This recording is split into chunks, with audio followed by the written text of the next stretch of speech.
All right, here we are again, sports fans, and we're going to be making a M3 Stuart Honey. And this is a kit from a while ago from Academy.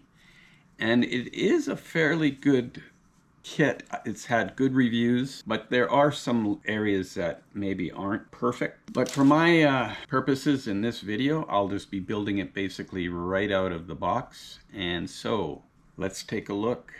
These are the different wheels. There's some of the parts for the body. This is the interior. This thing has a rudimentary interior. It's got machine guns and Pioneer tools. These are the bodies, the upper and lower hull. And we have a turret. Let us begin. So here are the instructions.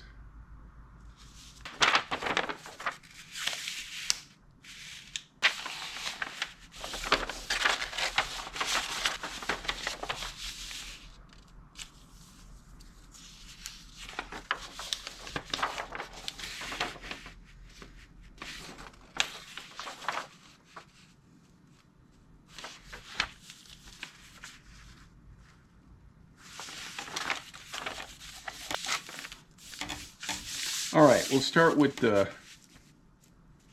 suspension parts. All right, so let's take a look. That is sprue J, which is right here, J9.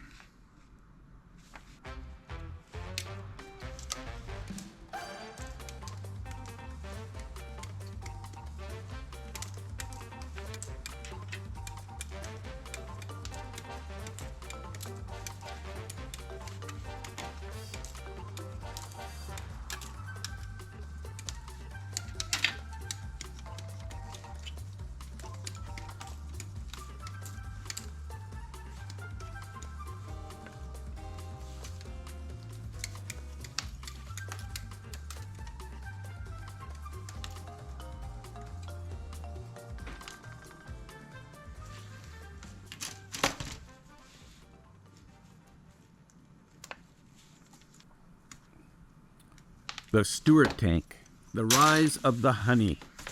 In the early decades of the 20th century, mechanized warfare evolved rapidly, and the concept of a fast, maneuverable light tank became essential. Among the most enduring of these machines was the Stuart tank, a vehicle that would see combat across multiple fronts in World War II and earn a special place in the annals of military history. Origins and development. The Stuart's lineage can be traced to the aftermath of World War I, when the U.S. Army sought to modernize its armored forces. Influenced by the success of the French Renault FT, early American light tanks evolved through a series of experimental designs throughout the 1920s and 1930s. By the late 1930s, it was clear that the new generation of light tanks was needed, leading to the development of the M2A4, a fast-moving tank armed with a 37mm gun and powered by a Continental radial engine. From its foundation, the M3 Stuart was born. From this foundation, the M3 Stuart was born. It entered production in 1941, just months before the United States entered World War II. Named in honor of the Confederate cavalry officer Jeb Stuart, the tank's high speed and light armor reflected a doctrine that still emphasized mobility over firepower. Though it would eventually be outmatched by heavier enemy armor, its reliability and adaptability ensured its place on the battlefield. So I'm using a soft sanding sponge to remove the seam.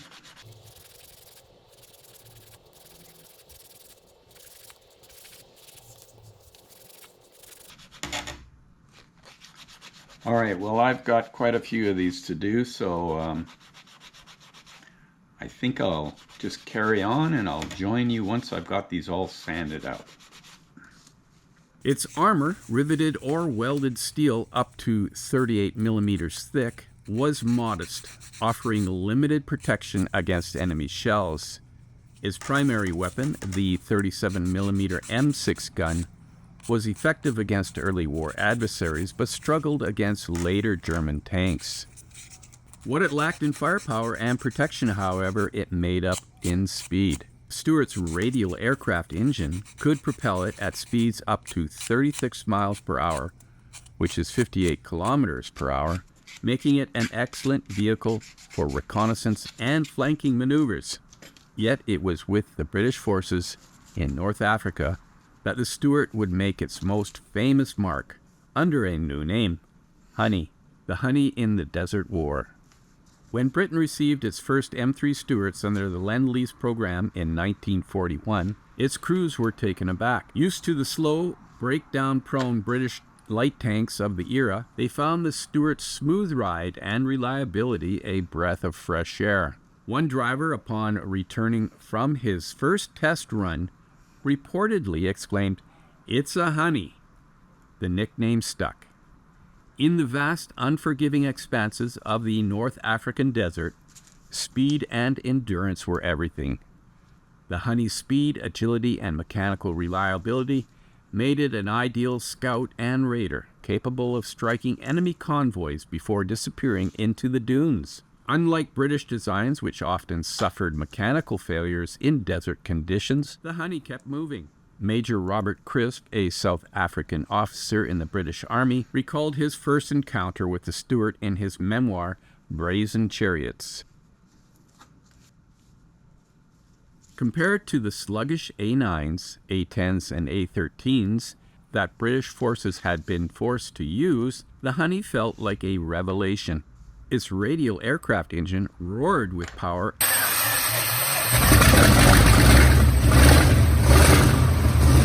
and its innovative rubber-padded tracks meant that it could speed across the rocky terrain without shredding treads.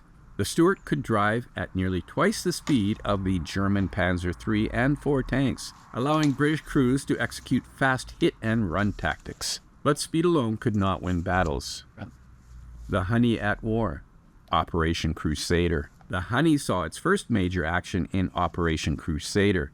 The British offensive aimed at relieving the besieged garrison at Tobruk in late 1941. British armored units, including Crisp's 4th Armored Brigade, charged across the desert, hunting German supply lines and engaging Afrika Korps units in running battles. Crisp vividly described how his squadron of Honeys would crest a ridge and descend like cavalry, machine guns blazing. The German response was brutal. While the Honey was faster than the Panzer III, its 37 millimeter gun was ineffective against the thicker armor of the enemy tanks. Against German anti-tank guns, especially the dreaded 88 millimeter, the Honey was an easy target. In one harrowing engagement, Major Crisp's unit pursued a German transport column near the Tri Capuzzo, a key desert highway. As they closed in, the enemy vehicles scattered, some driving straight off the escarpments in panic. But then, from concealed positions, German anti-tank guns opened fire. The Honeys were suddenly under siege, and one by one the light tanks began to explode under the force of the 88mm shells. British tactics had to adapt. Instead of engaging enemy armor directly, Stuart units would use their speed to flank Panzer formations and strike at supply lines. They would force German tanks into battle, then withdraw, drawing them into range of the heavier British Crusader and Grants. Despite the odds, the Honey Stuart became the backbone of the British armored reconnaissance units throughout the North African campaign. The evolution of the Stuart. The Stuart underwent multiple modifications throughout the war. The M3A1 introduced a gyro-stabilized gun and an improved turret.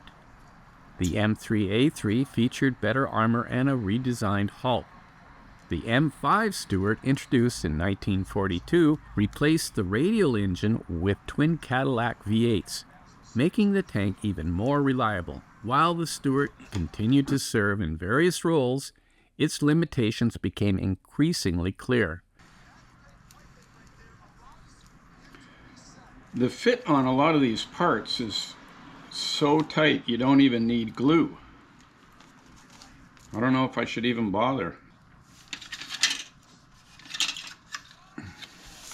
Against German Tigers and Panthers in Europe, it was hopelessly outclassed.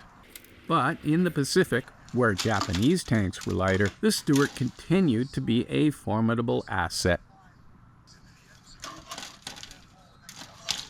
The fit on a lot of these parts is so tight you don't even need glue.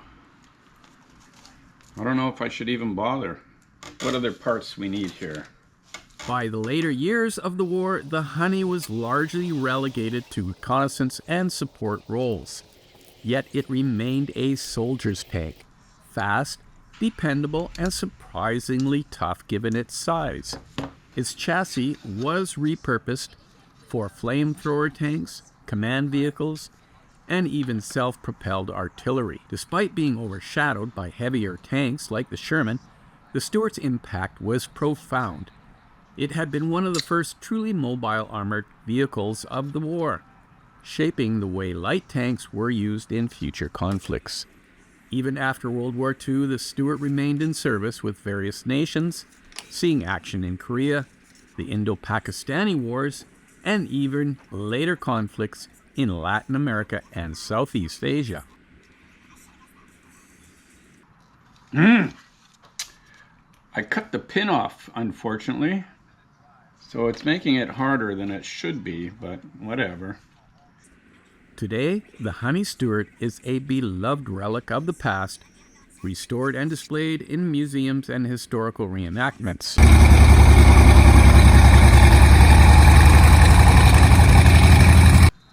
It is a reminder of the time when speed and maneuverability ruled the battlefield, and of the brave crews who took these light tanks into battle against overwhelming odds. For many who served in them, the Honey will always be remembered not just as a tank, but as a trusted companion on the long roads of war.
I should have actually added these sliders, or whatever you want to call these. They're part of the return system of the, well, not return, but support of the tracks. And also note that some go this way and the ones in the back go that way. But with that amazing piece of technology known as tweezers, I can add these very easily.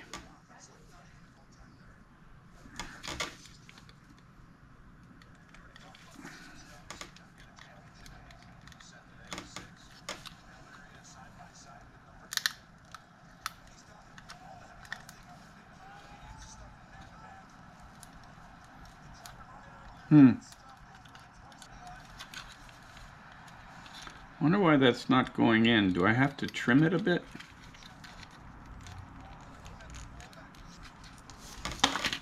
I think I will. Or is it supposed to be proud a little bit? Yeah, there's a little part there that looks like it should be raised a little bit, so it's not wrong.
Very tight tolerances, don't even need glue.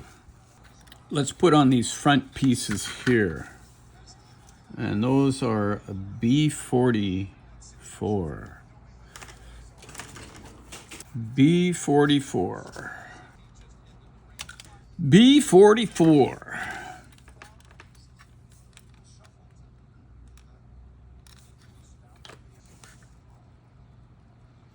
So there is a bit of a difference. It's not flat, so it does go one way or the other.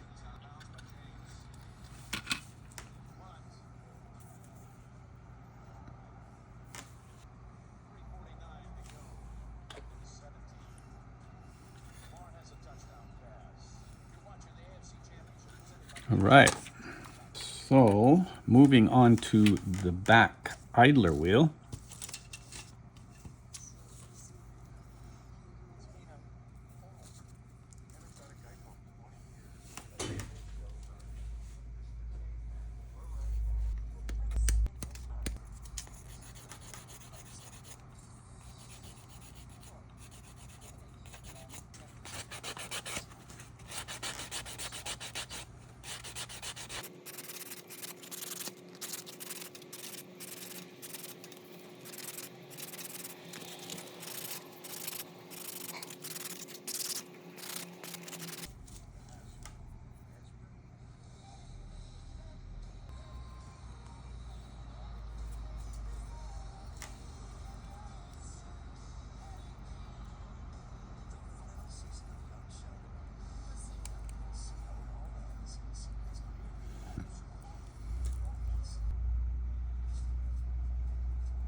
That got damaged somehow.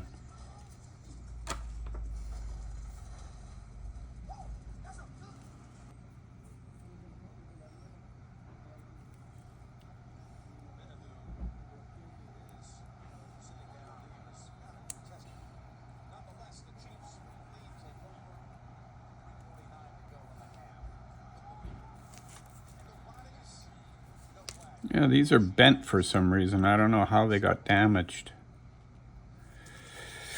This kit has been sitting around for a while though, so.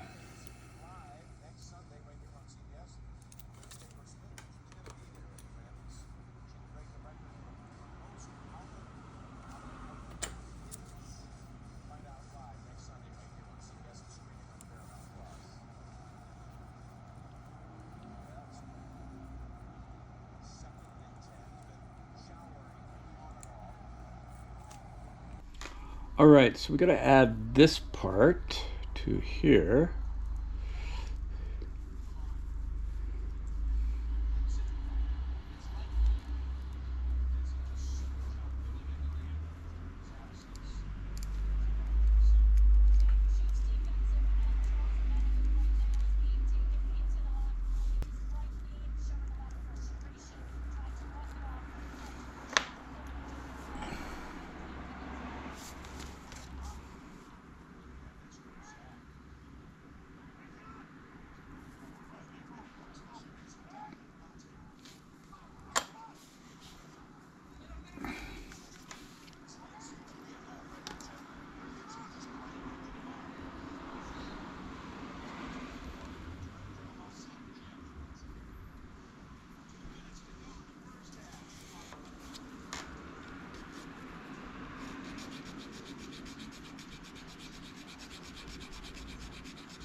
Oh, they both came off.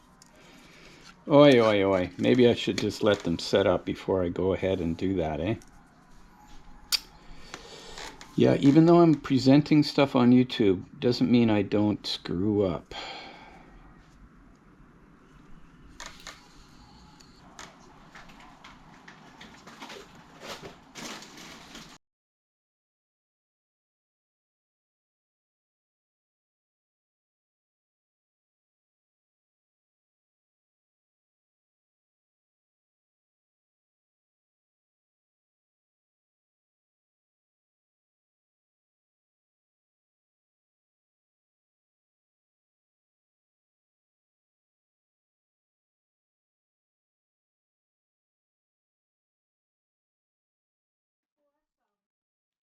Eat that last piece of pizza. I saved it for you.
All right, some interior parts now.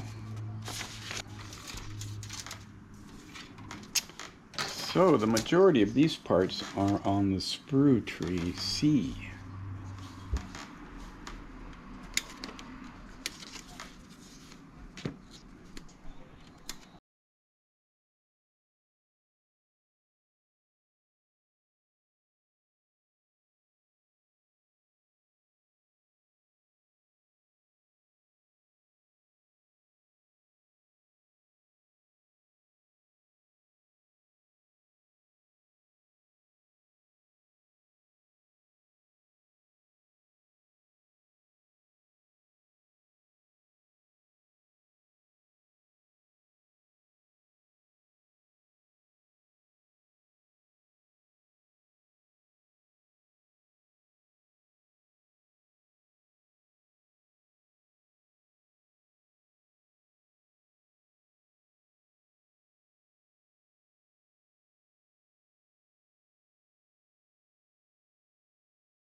Okay, here's a very repetitive little job that I was tasked with, and that is making, I guess, 7 of these ammo cans for the machine guns. And, it's kind of funny that they included them because I don't think I'm even going to bother putting them on display. But I ended up making them because maybe I can use them somewhere down the line.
All right, let's move to the upper hall now.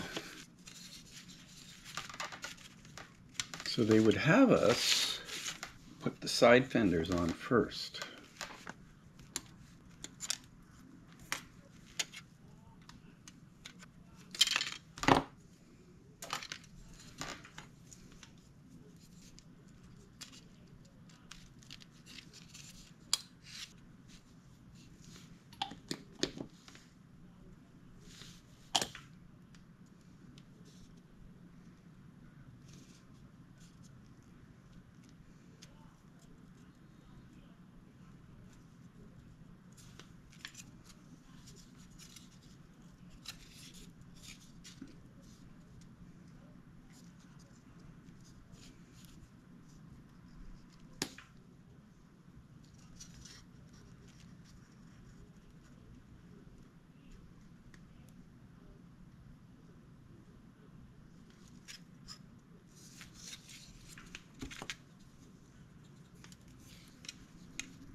This part is warped.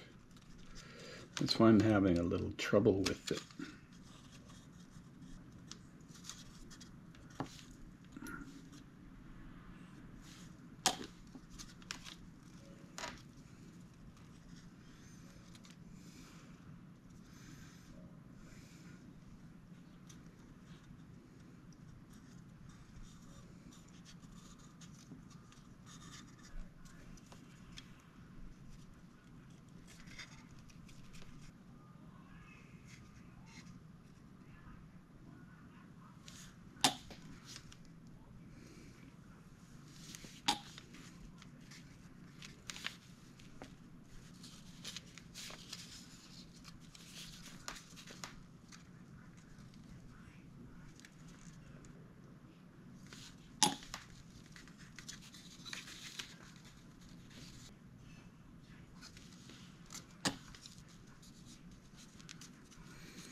Unfortunately, I seem to have broken this light guard.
The original American M3 Stuart featured Sponson-mounted M1919A4 30 caliber Browning machine guns on either side of the hull. These machine guns were fixed, meaning they were fired by the driver or co-driver using foot triggers, and their ability to be aimed was limited. While this setup was intended to provide additional suppressive fire, in practice it was not particularly effective, as the Sponson guns lacked flexibility and required precise maneuvering of the tank to bring them onto the target. When the British received the Stuart under Lend-Lease and began using it in North Africa, they quickly determined that these Sponson machine guns were largely unnecessary for their style of armored warfare. British doctrine emphasized maneuverability and aggressive flanking rather than frontal firefights, meaning that the hull-mounted weapons were seen as an extra weight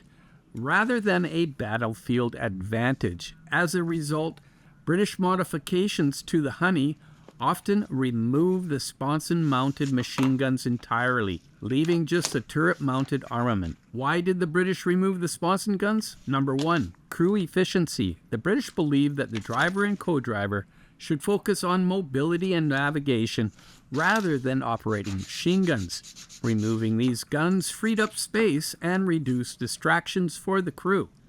Number 2, weight reduction. Eliminating the extra armament slightly reduced the overall weight of the vehicle, which improved fuel efficiency and speed, critical factors in the vast desert battlefields of North Africa. Improved maintenance. Number 3, the absence of additional hull-mounted machine guns meant fewer moving parts to maintain in the harsh desert environment where fine sand could clog weapons and mechanisms. Number 4, combat practicality.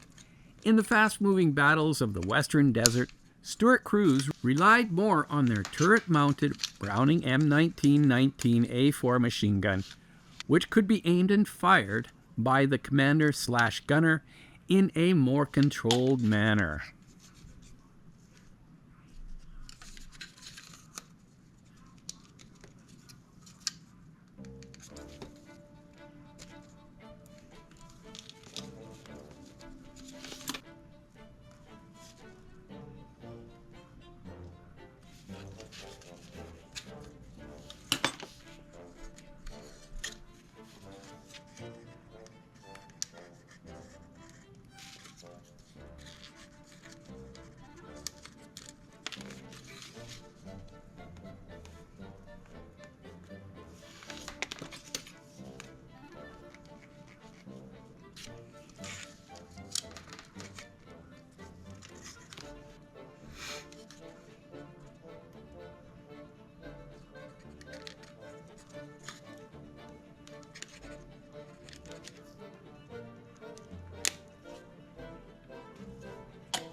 That wraps up part 1 of our Academy Stuart Honey build. We've gone over the history, the origins, and the key differences that made this tank unique in British service, and we've taken our first steps in assembling the kit. Next episode, we'll be focusing on the turret and the gun, getting into the finer details that really define this little desert warrior. So, stick around, and in the meantime, and in between time, that's another edition of Jet Scale Models. Y'all come back now, you hear?